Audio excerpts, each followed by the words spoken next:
The Prime Minister tonight is in Washington, D.C., meeting with high-level regional leaders. Plus, another police officer facing a serious charge before the courts. And charred remains found as firefighters battle a blaze in the capital. The Bahamas tonight. The National Report starts now. Now in HD.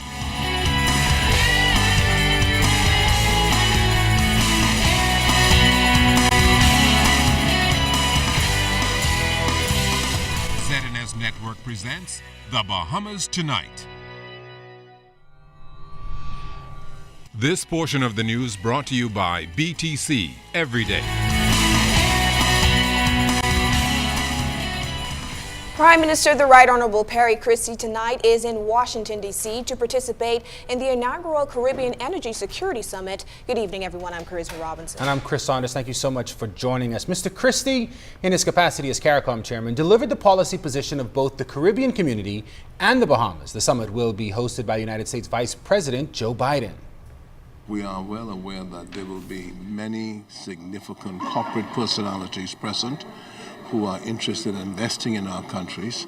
So it's going to be, I think, critical for me to reflect the conditions and views of the countries represented by CARICOM. Cost of electricity is a major concern for the region. CARICOM leaders want to hear what the United States will propose regarding energy. Making sure that the conditions associated with the funding does not preclude any member country from being able to access it, making sure that it's new funding so that we don't find themselves precluding us from getting from traditional sources that we've already been able to access funding from will be very important, and to ensure that at the end of the day the actual mechanism by which the funding is granted is centered in the CARICOM region to ensure a greater level of accountability within. And so I think those are going to be very important issues to be discussed tomorrow. Everyone is also going to be discussing natural gas and the ability to access natural gas from the United States of America. We know that there's been a tremendous movement in recent months with respect to approvals for the export.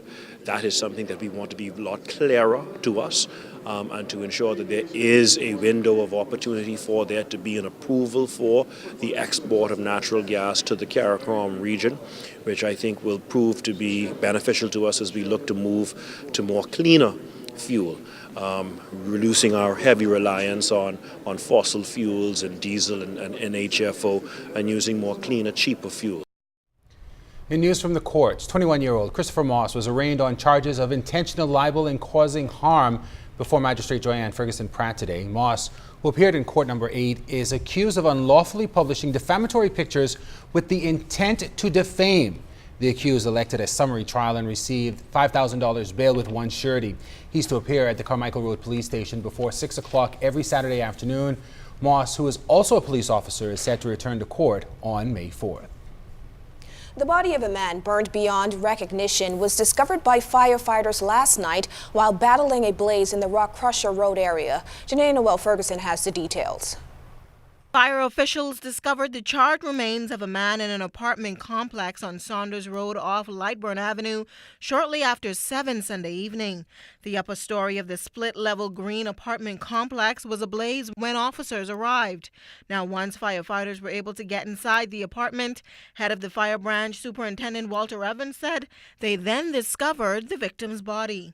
Fire suppression officers, as they continued their search, they made the discovery of what is believed to be a male, the human remains of a male, which is burned beyond recognition. At this stage, the police do not know what the cause of this blaze was, and an investigation has been launched.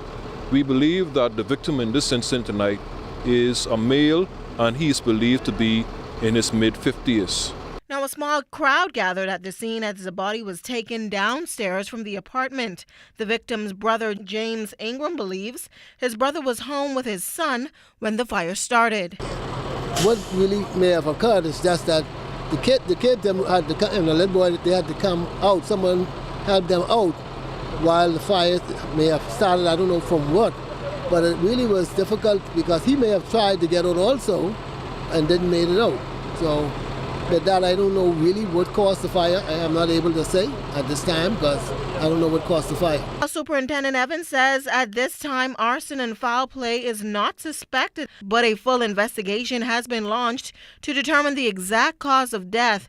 He is reminding persons to ensure that their homes are properly equipped with preventative mechanisms. We issued warnings. This is 2015. And the installation of smoke detectors is one of the items that we have and we continue to echo. And we want to encourage members of the public that in their residence, it's so critically important for them to install a smoke detector. A smoke detector is an early warning device which gives persons an alert that something is wrong. Once they have that information or they are alerted, then they can make their way outside. And that is the thing that really matters to us. This marks the first death by fire for the year. Janae Noel Ferguson, ZNS Network News. In other crime news, police continue their search for two men wanted in connection with the shooting death of 21-year-old Marine seaman Angelo Dorset. They are 25-year-old Emmanuel Roll and 29-year-old LaShawn Bowe, both of Nassau Village. Police released surveillance footage to the media yesterday showing a chaotic scene at a nightclub on Faith Avenue. Authorities say a fight broke out involving several men. Three of them left, threatening to return, and that's when police say one of them men came back firing several shots. One of those shots hit Defense Force officer in his back. He died on the scene. Another victim shot in the stomach. He remains hospitalized tonight. Police already have one man in custody in connection with the crime. However, the search continues for Emmanuel Roll and LaShawn Bowe. Still to come, more residents taking advantage of social services' new Visa debit card. And a fun Junkanoo group is giving back. You're watching The Bahamas Tonight.